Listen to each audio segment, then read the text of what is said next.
بىزنى ۋابادىن ساقلىغىن ey Allah. Aptori مۇھەممەد يۈسۈپ. Qadrlik o'qirmanlar. Növbətdəki Xitay virusi səbəblik həmmimizning huzuri buzilgan, ko'nglimizni vahima qaplagan bir sharoitlarga duch keldik. Bu Alloh taolaning jazosimi yoki siniqimi? Buni Alloh taolo o'zi biladi. Ammo biz badanimizning kasalga taqobil turish kuchini oshirishimiz uchun o'zimizni tamkin, ko'nglimizni xotirjam tutishga muhtojmiz. Endi biz bu holatda o'zimizni qanday xotirjam tuta olamiz? Biz tövəndəki ikki iş bilanla o'zimizni xotirjam tuta olamiz va Alloh taolaning irodasi bilan vabodin saqlanib qala olamiz. Birinchisi, beshimizga keladigan har qanday bir azobning va balo qazoning Alloh taolaning qo'lida ekanligiga bo'lgan iymonimizni yengilash va Alloh taolaga yolvorib, uningdan panoh tilash. Alloh taolo Musa alayhissalomning "Ey Rabbim, oramizdagi ahmoqlarning qilmishi tufaylidan bizni halok qilamsan?" degan so'ziga javob berib, "Men azobim bilan xolgan kishini azoblayman. Mening rahmatim maxluqotning hammasiga o'rtaqdir" degan.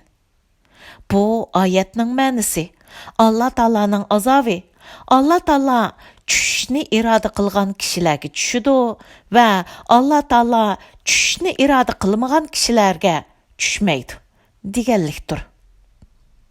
Ikkinchisi, tibbiy jihatdan tavsiya qilingan ishlarni to'liq o'rindash va tozalikqa alohida ahamiyat berish. Biz bu ikki qurolga amal qilsak, Alloh taolaning irodasi bilan o'zimizni, oilamizni va boshqalarni vabodin saqlab qala olamiz. Alloh taolaga yolvorib, uningga duo qilganda, duodan boshqa choramiz yo'qdek. Tibbiy jihatdagi tavsiyalarga amal qilishda buningdan boshqa chora yo'qdek ish ko'rishimiz. Ya'ni har ikkisiga zo'r ahamiyat berishimiz lozim. Munojat. Mu'minlarning birdan-bir tayanchisi, bichorlarning yagona panogohi, oppoq qunduzdek gunohsiz, pok avlodlarimizning g'amguzori Alloh. Dunyoni tahdid ostiga olgan, insonlarni qo'rqinch va tashvishlarga mahkum qilgan oshu vabodin bizni va avlodlarimizni saqlig'in. Ey Alloh, bizga sana qulchilik qilish va shukr qilish uchun fursat bergin. Ey Alloh, masjidlarimiz yepildi. Bizga tövbənin ishigini yepib etmagin. Bizni gunohlarimizga tövbə qilib, to'g'ri yo'lga qaytib elishimizga muhlat bergin. Ey Alloh, islom ummatini bu vabodin saqlab qolgin. Ey Alloh, biz payg'ambaring Hazrati Muhammad alayhissalomning Badr urushidagi mag'lubiyat qilgan muni duosini qilamiz. Ey Alloh, sen agar islom ummatini yo'q qilaversang, yer yuzida sana ibodat qiladigan odam qolmaydi. Ey Alloh, tug'ilgan ona vatanidan ayrilib, g'urbat ko'chalarda tengirqab yurgan, yuraklari dard alamlar bilan to'lgan, chiroylari samandek sarg'aygan, bir qitimmi puxodan chiqqidek kulolmagan, ömrünün altundek çağları sersallıqda behuda nabut bolışqı yüz tutuvatqan yaşlarımızға pana bergin. Ularni naümid qilmagin, ularga visal bahari nisb etgin va ularni xalqimizning ma'rifat buluqi qilib bergin. Ey musafirlarni qo'llagan Alloh, musafirlikda sarsallıqda mükçeygen bellerimizni ruslu bilişimizga medet bergin. sarg'aygan chiroylarimizni ulug' fazling bilan kuldirgin. Tushkun ro'yitimizni rahmating bilan ko'tirgin. Bizni barcha g'am qayg'ularimizdan xalos qilgin. O'qiganlarimizdan meva berish fursatini bizga ato qilgin. Yusuf alayhissalomning dardida to'la yig'lab, ko'zlari ko'rmas bo'lib qolgan otasiga yetkizib bergan shafqatlik Alloh. Hicran ko'chalarda so'yganlari uchun talpinib, aldirab so'qivatgan yuraklarni so'yganlarga yetkizgin. Ey Alloh, g'urbat ko'chalarda yo'ruq dunyoga ixtiyorsiz ko'z ichivatgan, kirsiz pak qunduzlarimizga otillarning kunlarini ko'rsatmagin. Yurtsizlik bilan g'urbatchilikning dardlarini ularga tortqizmagin va ularning kelajagini otillarninkidan parlaq qilgin. Ey İbrahim alayhissalomni Namrudning o't dövsida kuydirmasdan saqlab qolgan Alloh. Ey Musa alayhissalomni Fir'avnning sarayida qo'g'digan Alloh. Ey İsa alayhissalomni Yahudilarning suiqastlaridan saqlagan Alloh.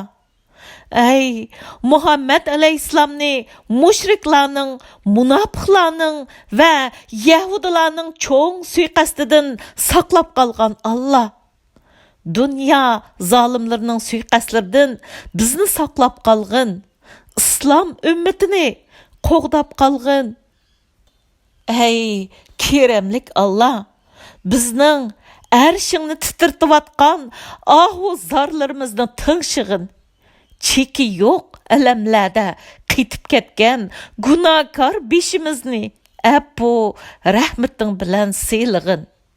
Qachonlardan sana qaqshab, to'la yig'lab, qurib ketgan ko'zlarimizni bir shodlik yoshlarda namligin.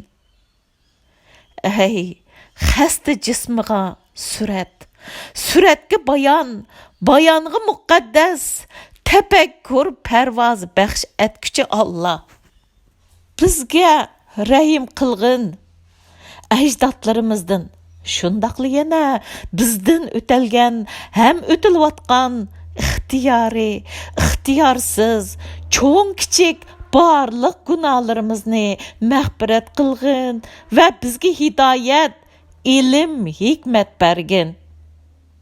Chunki sen eng shafqatlik mag'firat qilg'uchi, eng ko'p afo qilg'uchi va eng keramlik berguchi birdan bir egimizsan. Ey kechi jismining qaqshal etizlarga tong umidining rangarang maysillarini ko'klatguchi mehribon Alloh. Qismatimizdan ko'klayotgan poyonsiz kecha sukunatlarni umid uchqunlari bilan yo'rtib Bu zulmatlik davrimizda yangi uqum mash'allarga aylanib, bizdagi tengirqash vahimalarning shafqatsiz, so'g'uq shivirg'anlarini yiroqlarga surib tashlay oladigan yolqinlik, jasorat quyoshi ato qilgin. Bizning qop-quruq etaklarimizni murad shabnamlarning hayotlik unchillarga to'ldirgin. Ey qalblarga qaynoq hislarga ajoyib xushpuroq hidlarni ato qilg'uchi hikmatlik Alloh. Jismimizni chirmab, har nafasda shakl ustiga shakl almashtirib turadigan vahimalardan bizni yiroq qilgin. Ta'birsiz tushlarning avulluq yolqinlarida qiz ayollarimizni kuyib, kul bo'lib ketishdan saqlab qolgin. Ey zaman va makonlar orasida musofirlarni o'rnatquchi, besilgan qadamlarga jo'shqinlik, musofirlarga mushtaqlik ato qilg'uchi qadrdon Alloh. Bizni safarsiz ham manzilsiz musofirlarning azoblaridan saqlag'in. әгірі yollarda ravan, hargın qədəmlərimizni xicalet tozallardan paklanışqa fursat bergin. Ey muhabbetning sərçəşmisi, miskin közlərini şirin düşlər bilən çaqnatqıcı söyümlük Allah. Buruqdum külbümüzge ərişning muhabbetlik məyin şamallarını başlaydıgan önkürlərini açqın. Ana rəhmədi pak, minnetsiz qallarını şümürgən qız oğullarımızның qalblərini çin iman və muhabbetning qaynaq bulaqlarına aylandırıb bərgin. Ey qo'pol, qatmal tillaga pildek yumran bayan ata qilg'uchi Allah. Bayanning munbat etizlariga yangi uqum maysillarini ko'klatgin. Bahordek nevqran ömürning oq varaqlarga parlaq istiqbolini putiyotgan yoshlarimizning g'ubarsiz, pok jismini noumidlik dog'larda zaya bo'lishdan saqlىغىن. Amin. Tugidi. 2020 yılı 21 Mart.